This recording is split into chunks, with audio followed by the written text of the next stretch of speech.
people had ordered that the dancing should stop at 10 o'clock. But it was almost midnight before the carriages came filing up. The departing guests. It was a moist tropic eve. It was a mystic May eve.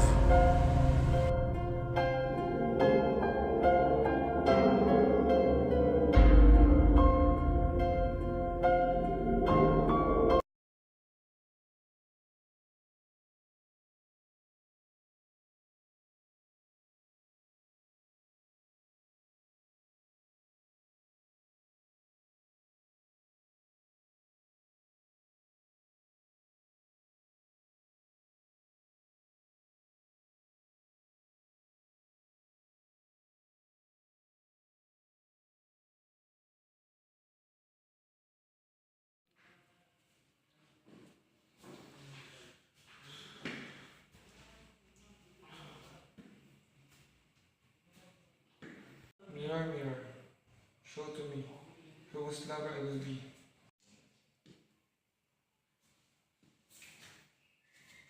Oh Grandpa, how are you fighting me? So it was you, young bandit. And what is all this? What are you doing down here at this hour? I'm lonely.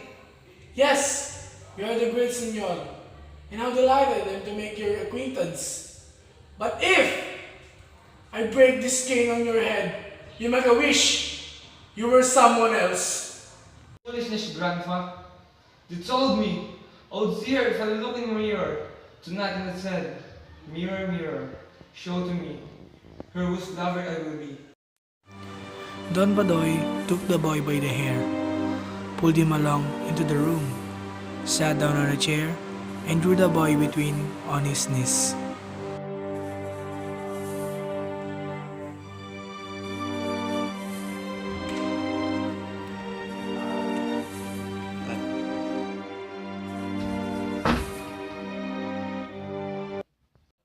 Now, put my cane down the floor. And let us talk this over. So, you want your wife already? You want to see her in advance. But, so you know that these are weak games. That weak boys who play them are in danger of seeing horrors. The boss did warn me. I might see a wish instead. Exactly! A witch or horrible you may die of fright. And she will bewitch you, she will torture you, she will eat your heart and drink your blood. Come on, Grandpa. This is 1890s. There are no witches anymore. Oh, my young Voltaire. And what if I tell you that I myself have seen a witch? You? Where? Right in this mirror. Right in that mirror. When, Grandpa? Not so long ago, when I was a bit older than you, I was tipsy and wanted to lie down. I passed the doorway without stopping to the mirror. I poked my head in what should I see in the mirror, but...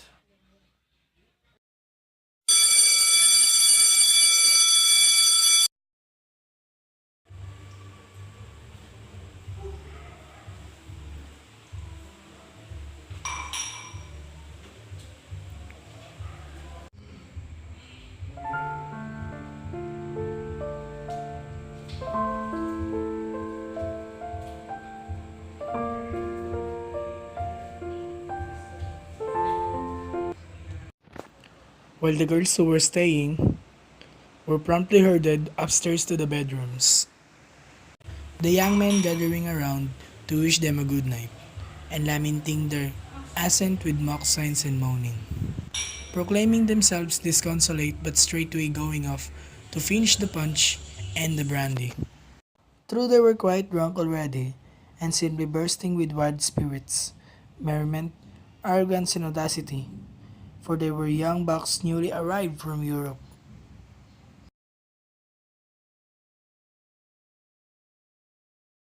Enough, Anastasia. We wanted to sleep. Go scare the boys inside, you old witch. She's not a witch. She's a manga. She's a manga. She was born of Christmas Eve. Anastasia, Virgin of Martyr. Huh? Impossible! She has conquered 7 husbands. Are you a virgin, Anastasia? No, but I am 7 times a martyr because of you, girls. Let her prophesy, let her prophesy. Whom will I marry, old gypsy? Come, tell me. If you're not afraid, they're in a mirror. I'm not afraid. I will go. Girls, we're making too much noise. My mother will hear it and come pinch us all. Agwenda, lay down, and you, Anastasia, shut your mouth and go away. Your mother told me to stay here all night. Then I will not lie down. Stay, old woman. Tell me what I have to do. Anastasia, tell her. You must take a candle and go into a room that is dark and has a mirror in it. And you must be alone in the room. Go up to the mirror, close your eyes, and say, "Mirror, mirror, show to me him whose woman I will be. If all goes right, just above your left shoulder will appear the face of the man you will marry." What if it's not goes right? Then the Lord have the mercy, Why? because you may see the devil. But that's nonsense. This is the year 1847. There are no devils anymore. But where did it go? Yes, I know. Down to the sala, it has that big mirror, and no one is there now.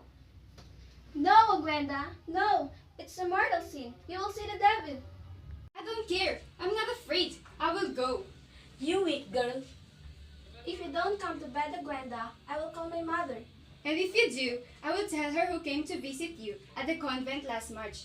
Come, old woman, give me that candle. I go. Exactly. And did she reach you, Grandpa? She bewitched and tortured me. She ate my heart and drank my blood.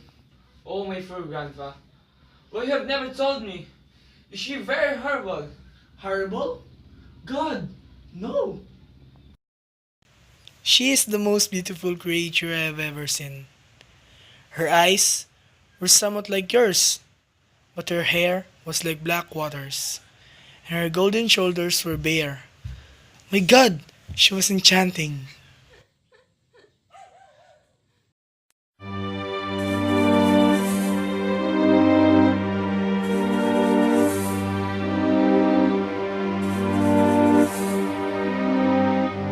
Well, you saw this wish in it, and Mama once told me that Grandma once told her that Grandma once saw the devil in this mirror. Was it of the scare that Grandma's died?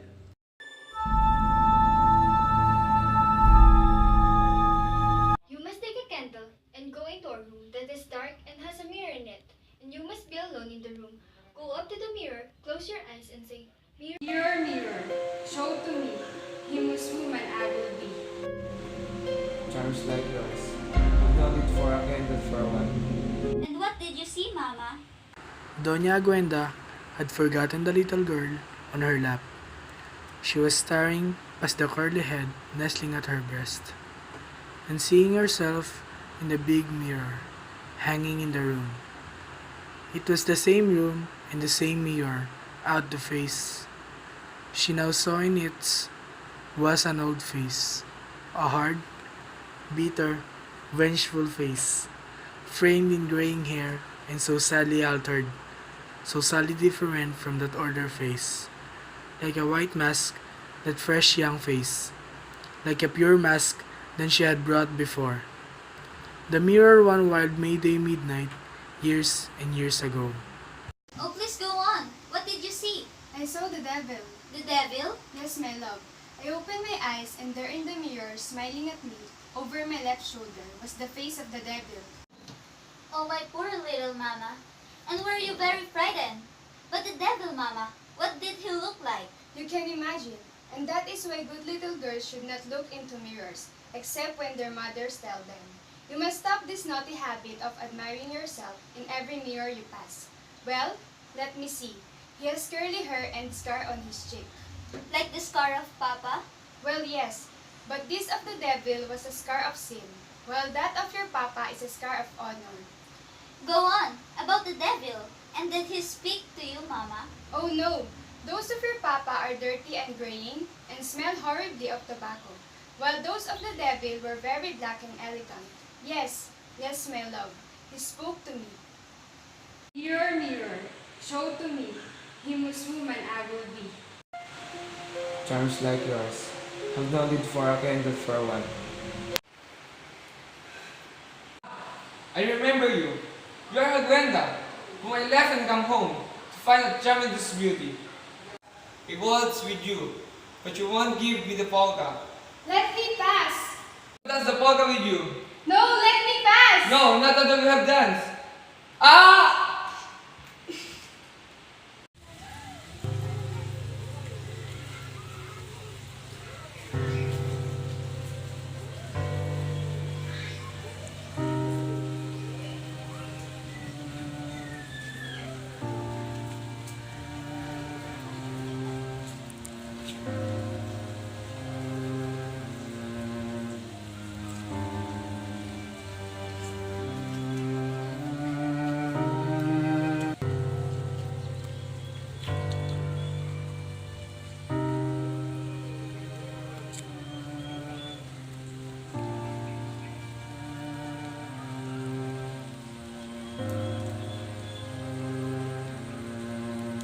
Don Badoy Montilla was falling in love with Agwenda. But alas, the heart forgets, the heart is distracted. And mid time passes, summer land and the storms break over the roadside orchards, and the grows old, while the hours, the day, the months, and the years pile up and pile up, till the mind becomes too crowded, too confused. Dust gather in it, cobwebs multiply. The walls darken and fall into ruin and decay. The memory perished, and there came a time when Don Badoy Montilla walked home through a May midnight without remembering, without even caring to remember. Devil. But whatever has been Serrano. I am not your Serrana. Was then someone I know, someone I offend grievously, because you treat me, you treat all my friends like your mortal enemies. Oh, how I detest you! You go to Europe and you keep back elegant lords, and we poor girls are too take to please you. And we have no salt. How you work me, you fastidious man? Come, come, how do you know about it? Myself, sir, you're admiring the moon perhaps. Do not cry. Please forgive me. Please do not cry. I was drunk. I knew not what I said. Let me go! No! Say forgive me. For a moment, he had forgotten that she was dead, that she had perished, the poor Agwenda, that they were at peace at last.